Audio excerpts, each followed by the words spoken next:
नमस्कार. तुम्ही आत्ता जिथे कुठे आहात, कदाचित ट्रॅफिकमध्ये अडकले असाल, ऑफिसच्या कामात व्यस्त असाल किंवा घरातील कामात व्यस्त असाल. रात्रीच्या वेळी झोप येत नाही म्हणून कुशी बदलत असाल. मनात एकच गोंधळ चालू आहे ना, विचारांचा, चिंतेचा, भविष्याचा. आपण सगळेजण कशाच्या तरी मागे धावतोय. कोणाला यश हवंय, कोणाला पैसा, कोणाला नाती टिकवायची आहेत. पण या सगळ्या धावपळीच्या शेवटी आपल्याला नक्की काय हवंय? उत्तर एकच आहे, शांतता, पीस. पण गंमत बघा, आपण शांतता शोधण्यासाठी हिमालयात जातो, रिसॉर्टवर जातो, स्पामध्ये जातो, तरीही ती मिळत नाही. का? कारण आपण चुकीच्या ठिकाणी शोधतोय. आज आपण एका अशा पुस्तकावर बोलणार आहोत जे 100 वर्षांपूर्वी लिहिलं गेलं, पण आजच्या या धकाधकीच्या युगात ते अमृतासारखं आहे. पुस्तकाचं नाव आहे द वे ऑफ पीस आणि लेखक आहेत जेम्स ॲलन. जेम्स ॲलन यांना आपण त्यांच्या ॲज अ मॅन थिंकेथ या पुस्तकामुळे ओळखतो. पण स्वतः ॲलन म्हणायचे की द वे ऑफ पीस हे त्यांचं सर्वात महत्त्वाचं काम आहे. हे पुस्तक म्हणजे शब्दांची माळ नाही, तर तो एक अनुभव आहे. लेखक म्हणतात, peace is not a resting place, it is a conquest. म्हणजे शांतता ही विश्रांतीची जागा नाही, तर तो एक विजय आहे जो तुम्हाला स्वतःवर मिळवायचा आहे. पुढच्या काही मिनिटात आपण बाहेरच्या जगाचा आवाज बंद करून आतल्या शांततेचा मार्ग शोधणार आहोत.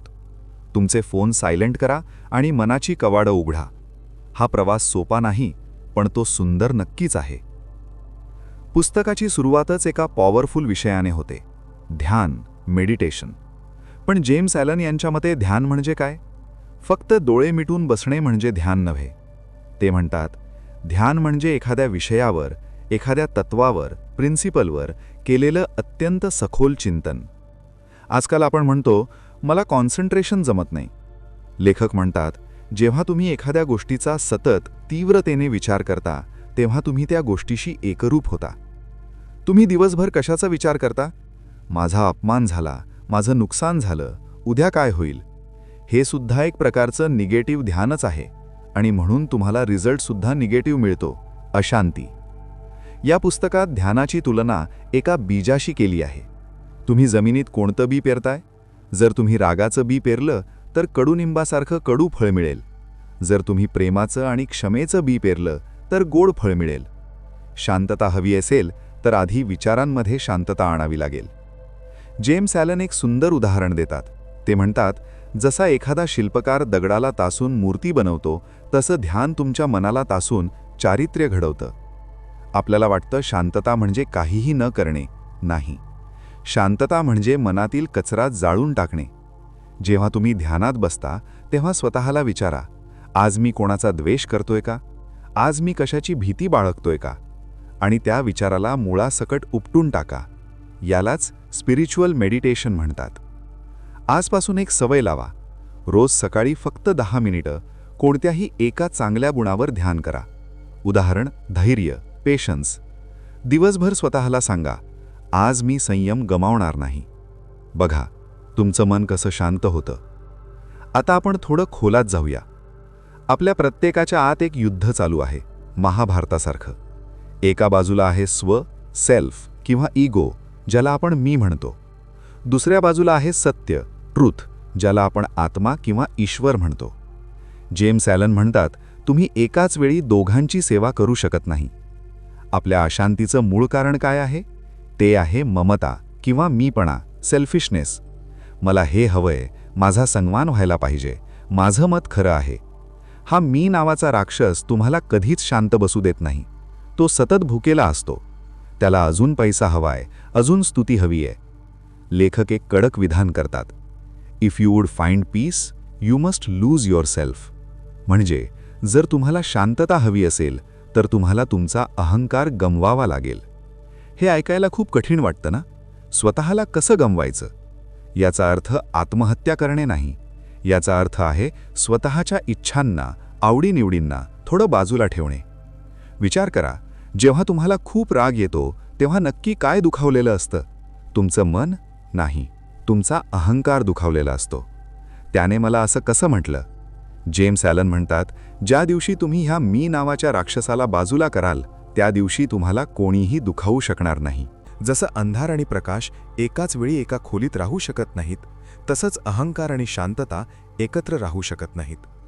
शांतता मिळवणं म्हणजे मार्केटमधून वस्तू आणण्यासारखं नाही. शांतता मिळवणं म्हणजे घरातला कचरा, अहंकार बाहेर काढण्यासारखं आहे. तुम्ही जितका कचरा काढाल तितकी जागा, शांतता तयार होईल. शांततेचा पुढचा टप्पा आहे शक्ती, पॉवर. तुम्ही म्हणाल, शांततेचा आणि शक्तीचा काय संबंध? शक्ती तर आरडाओरडा करण्यात असते? नाही. जेम्स ॲलन याला पूर्णपणे नकारतात. ते म्हणतात, कामनेस इज पॉवर, म्हणजे शांतता हीच खरी शक्ती आहे. एका समुद्राचं उदाहरण घ्या.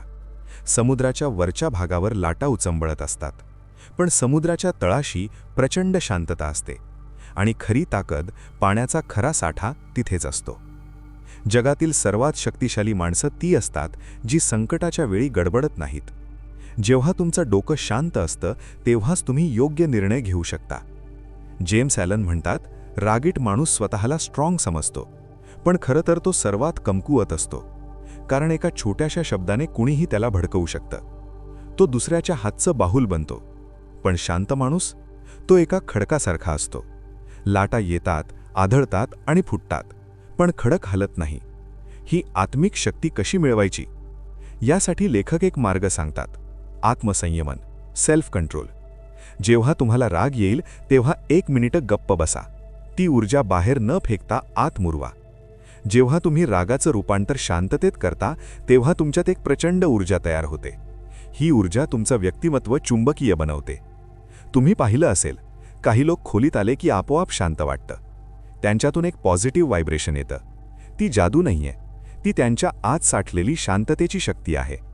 शांततेच्या प्रवासात आपण आता सर्वात सुंदर वळणावर आलो आहोत, ते म्हणजे प्रेम, लव्ह. पण इथे जेम्स ॲलन बॉलिवूड स्टाईल प्रेमाबद्दल बोलत नाहीयेत. ते बोलतायत निस्वार्थ प्रेमाबद्दल, सेल्फलेस लव्ह. आपलं प्रेम बऱ्याचदा व्यवहारी असतं. तू माझ्याशी चांगला वागलास तर मी तुझ्यावर प्रेम करेन. हे प्रेम नाही, हा व्यापार आहे. लेखक म्हणतात, जोपर्यंत तुमच्या मनात दुसऱ्याबद्दल थोडाही द्वेष, हेट्रेड किंवा कडवटपणा आहे, तोपर्यंत तुम्हाला खरी शांतता मिळूच शकत नाही. पुस्तकात एक वाक्य आहे जे मनावर कोरून ठेवण्यासारखं आहे. Love is the only force that can dissolve the ego. म्हणजे प्रेम ही एकमेव शक्ती आहे जी अहंकाराला विरघळवू शकते. जेव्हा आपण कोणाला माफ करतो, फॉरगिव्ह, तेव्हा आपण उपकार करत नाही, आपण स्वतःच्या मनावरचं ओझं उतरवत असतो.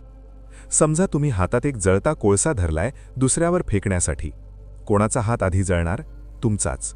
द्वेष हा त्या कोळशासारखा आहे आणि प्रेम हे थंड पाण्यासारखं आहे. जेम्स ॲलन म्हणतात, सगळ्यांमध्ये ईश्वराचा अंश बघा.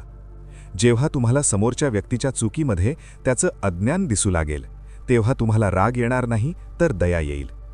ज्या दिवशी तुम्ही शत्रूमध्येही मित्र पाहू शकाल त्या दिवशी तुम्हाला हिमालयात जाण्याची गरज नाही, तुमचं घरच मंदिर बनेल. ही अवस्था गाठणं कठीण आहे पण अशक्य नाही. याची सुरुवात आजपासून करा. कोणातरी एका व्यक्तीला माफ करा ज्याने तुम्हाला दुखावलंय आणि बघा किती हलकं वाटतं. आता आपण या पुस्तकाच्या शिखरावर पोहोचलो आहोत. शेवटचा टप्पा. जेम्स ॲलन याला म्हणतात एंटरिंग इनटू दी इन्फिनाइट, म्हणजे अनंतात प्रवेश करणे. आपण दुःखी का आहोत? कारण आपण स्वतःला शरीर आणि काळात बांधून घेतलंय. आपण भूतकाळाच्या पश्चातापात जगतो किंवा भविष्याच्या चिंतेत. लेखक म्हणतात, भूतकाळ आणि भविष्यकाळ ही स्वप्न आहेत, फक्त वर्तमान सत्य आहे. शांतता कुठे आहे? ती आत्ता आणि इथे आहे. जेव्हा तुम्ही स्वतःला छोट्या मीमधून मुक्त करता आणि त्या विशाल अस्तित्वाचा एक भाग मानता तेव्हा सर्व भीती नाहीशी होते. पावसाचा थेंब जेव्हा समुद्रात पडतो तेव्हा तो घाबरत नाही की माझं काय होईल, तो समुद्र बनून जातो. तसंच जेव्हा तुम्ही स्वतःला त्या अनंत शक्तीशी जोडता तेव्हा तुम्हाला मृत्यूचीही भीती वाटत नाही. या अवस्थेला जेम्स ॲलन परफेक्ट पीस म्हणजे परिपूर्ण शांतता म्हणतात. ही अशी शांतता आहे जी बाहेरच्या परिस्थितीवर अवलंबून नाही. बाहेर वादळ असो, पाऊस असो किंवा भूकंप असो, आतला दिवा शांत जळत राहतो. यासाठी काय करायचं? समर्पण, सरेंडर. जगाला बदलायचा प्रयत्न सोडून द्या, स्वतःला बदला. जेव्हा तुम्ही अपेक्षा करणं थांबवता आणि जे आहे ते स्वीकारता तेव्हा तुम्ही त्या अनंतात प्रवेश करता. मित्रहो, काही मिनिटांच्या या प्रवासात आपण पाहिलं की शांतता म्हणजे आळस नाही तर ती एक साधना आहे. जेम्स ॲलन यांच्या द वे ऑफ पीस या पुस्तकाचं सार 5 सूत्रांमध्ये सांगता येईल. नंबर 1, ध्यान, चांगल्या विचारांचं बी पेरा. नंबर 2, अहंकार, मीपणाला विसरा. नंबर 3, शक्ती, शांत राहण्यात खरी ताकद आहे. नंबर 4, प्रेम, सर्वांवर निस्वार्थ प्रेम करा. नंबर 5, वर्तमान, आत्ताच्या क्षणात जगा. हे पुस्तक वाचताना तुम्हाला वाटेल की लेखक तुमच्याशीच बोलतायत. ते तुम्हाला खडसारतात पण रस्ताही दाखवतात. आपल्या आयुष्यातली अर्धी लढाई आपण तेव्हाच जिंकतो जेव्हा आपण शांत राहायला शिकतो. जाताना जेम्स ॲलन यांचे हे शब्द लक्षात ठेवा. Self control is strength, right thought is mastery and calmness is power. म्हणजे आत्मसंयमन ही शक्ती आहे, योग्य विचार हे प्रभुत्व आहे आणि शांतता ही ताकद आहे. तुमच्या हृदयाला सांगा, शांत हो, सर्व काही ठीक आहे. तुम्ही आजचा हा वेळ स्वतःसाठी दिलात त्याबद्दल अभिनंदन. तुम्हाला हा शांतीचा मार्ग कसा वाटला हे मला नक्की सांगा. पुन्हा भेटूया एका नवीन विचारासह. तोपर्यंत श्वास घ्या, शांत रहा आणि नेहमी आनंदी रहा. धन्यवाद.